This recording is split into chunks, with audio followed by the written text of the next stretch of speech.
네, 여러분 안녕하십니까? 김대현입니다. 요즘도 쿠데타라는 단어를 사용하는 사람이 있더군요. 민주당 국회의원 입에서 나온 말입니다. 추미애 법무부 장관을 구하기 위해서 추 장관 아들 병영 특혜 의혹을 제기한 야당을 향해서 쿠데타 세력이 국회에서 정치 공작을 하고 있다, 이렇게 주장을 했습니다. 이 발언을 한 사람, 민주당의 홍영표 의원입니다. 이분은 아직도 1980년대 운동권 사고에서 벗어나지 못하고 있는 것 같습니다. 다시 말씀드리자면 과거에 살고 있는 것 같습니다. 과거 군을 사유화하고 군에서 정치에 개입하고 그랬던 세력들이 민간인 사찰 공작을 하고 쿠데타도 일으켰다, 이렇게 주장을 했는데요. 자, 여러분, 쿠데타 세력이 지금 국회에 있다는 말인가요? 운동권 세력이야말로 지금 국회를 장악하고 공작을 답습하고 있는 것은 아닌가요?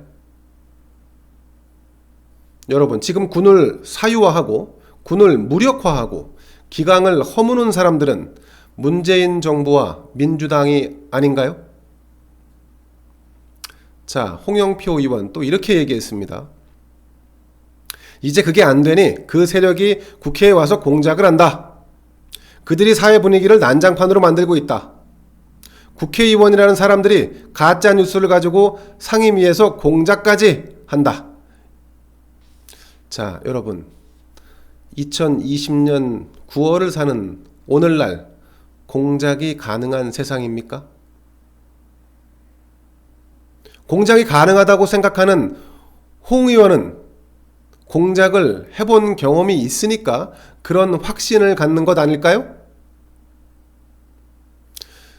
사회 분위기를 난장판으로 만든 건 조국, 추미애, 이 두 사람을 임명해서 국로를 분열시킨 문재인 대통령 아닙니까?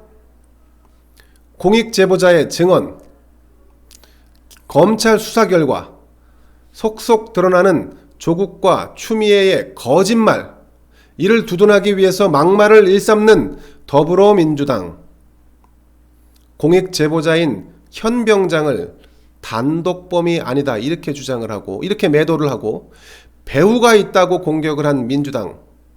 정작 민주당이야말로 가짜뉴스를 만들어서 추미애를 엄호하고 있는 것은 아닙니까?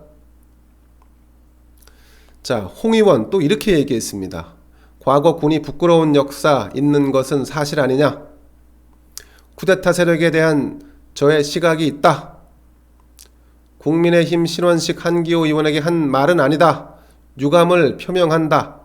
이렇게 뒤늦게 유감이라는 단어를 선택을 하고 거들먹거렸습니다. 그 어떤 세력도 여러분, 과거는 부끄러운 역사를 갖고 있게 마련입니다. 김대중 전 대통령은 북한에 불법으로 돈을 송금했습니다. 노무현 전 대통령은 기업인에게 뇌물을 받은 정황이 드러났습니다.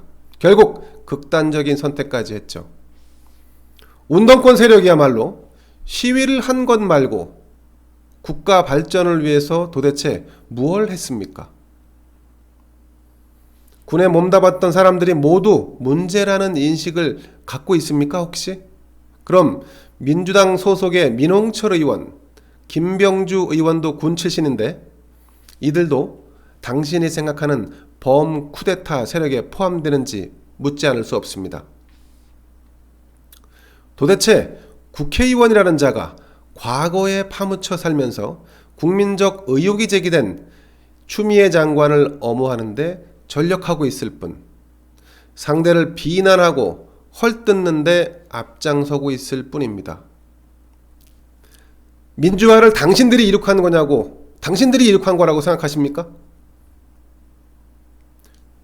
대한민국 민주화는 대한민국 국민이 만들었다고 저는 생각합니다. 제발 헛소리를 좀 작작 하시라, 이렇게 말씀드리고 싶습니다. 우리 근현대의 역사에서 쿠데타라고 하면 박정희 육군 소장이 1961년 무력으로 불법으로 국가 재건을 내세워 일으킨 군사 쿠데타가 대표적입니다. 하지만 여러분, 당시 사건에 가담했거나 연루된 인사들은 현재 대부분 세상을 떠났습니다. 또한 박정희 대통령 시절에 국가 발전을 놀라울 정도로 이룩한 것, 달성한 것 또한 사실입니다. 자, 1980년 5월 17일 전두환 신군부가 군을 장악하고 권력을 잡은 사건도 쿠데타로 불립니다. 전두환 대통령은 5.18 광주 항쟁을 무력으로 진압했고 그해 9월 대통령이 됐습니다. 여러분, 이에 가담하고 권력을 누린 자들 또한 처벌을 받았습니다. 이제 고령으로 사회생활이 어렵거나 아예 운명을 달리한 분도 많습니다. 홍영표 의원은 이들이 살아 돌아와 아니면 지팡이를 짚고 국회에 나타나 정치 공작을 하고 있다는 환상에 사로잡혀 있는 것은 아닙니까? 홍영표는 여전히 탄압받는 사람으로 자신을 각인하고 있는 것입니까? 아니면 그들이 다 떠난 자리에 들어와 권력을 누리고 있습니까?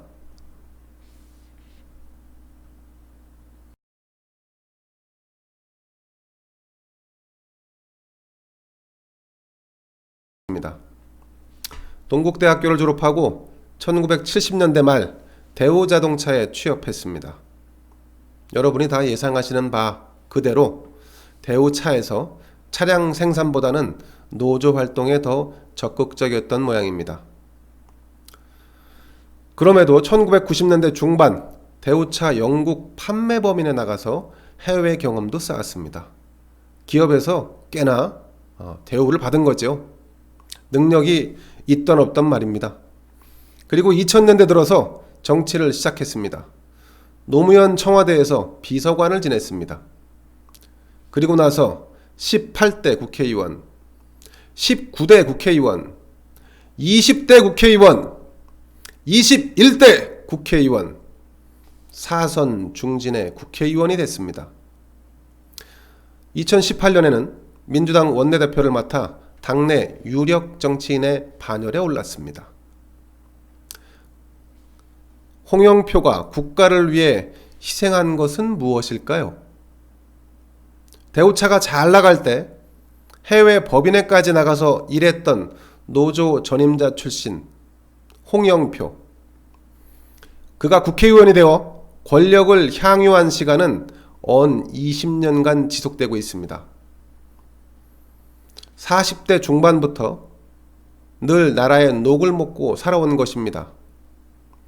군부 쿠데타 이후 놀라울 정도로 발전한 대한민국의 단물을 먹고 살아온 사람, 그 사람이 홍영표 바로 당신 아닙니까?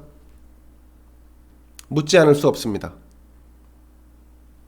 그런데도 입만 열면 쿠데타, 민주화, 적폐청산, 개혁. 당신이 말로써 국론을 분열시키는 사이에 대한민국 정치는 3류 중에 3류로 추락한 사실을 혹시 알고 계십니까? 말뿐인 자들, 그러면서 권력을 유지하기 위해 물불을 가리지 않은 사람들 가운데 홍영표 당신이 포함되어 있는 것은 아닌지 반성하고 성찰하길 바랍니다. 만약 조금이라도 내 주장에 저촉되는 바가 있다면 정계를 은퇴하고 진정 국가와 사회를 위해 희생하며 살아가기를 바랍니다. 국회의원 3선 이상을 하면 말이죠. 자신이 모든 것을 다 안다는 착각에 빠지곤 합니다. 자신에 대한 비판은 가급적 회피하고 남을 비난하고 공격하는데 전력하게 되는 것 같습니다. 홍영표 4선의 국회의원이 됐습니다. 현 지역구는 자신이 공천한 사람들로 다 채워져 있을 것입니다. 그 정도 했으면 정치 많이 한 거 아닙니까? 오늘 홍영표 의원의 쿠데타 발언을 듣고 있노라니 이제 그도 자리에서 물러나 다음 세대에게 바통을 넘겨주는 게 좋을 것 같다는 생각마저 듭니다. 같은 민주당 소속의 박용진 의원은 오늘 이렇게 말했습니다. 교육과 병역은 온 국민의 관심사이기 때문에 국민의 영린이다. 군대 다녀온 평범한 청년들에게도 그들이 갖는 허탈감이 어떤 것인지에 대해서도 죄송스럽게 생각한다. 같은 당 소속의 국회의원입니다만 이렇게 견해가 다릅니다. 홍영표 의원, 이제 추미애는 그만 놓아주시라. 권력의 중심에서 한 발 뒤로 나앉아 세상을 보고 세상에 보답하시라. 김대현의 시시비비였습니다.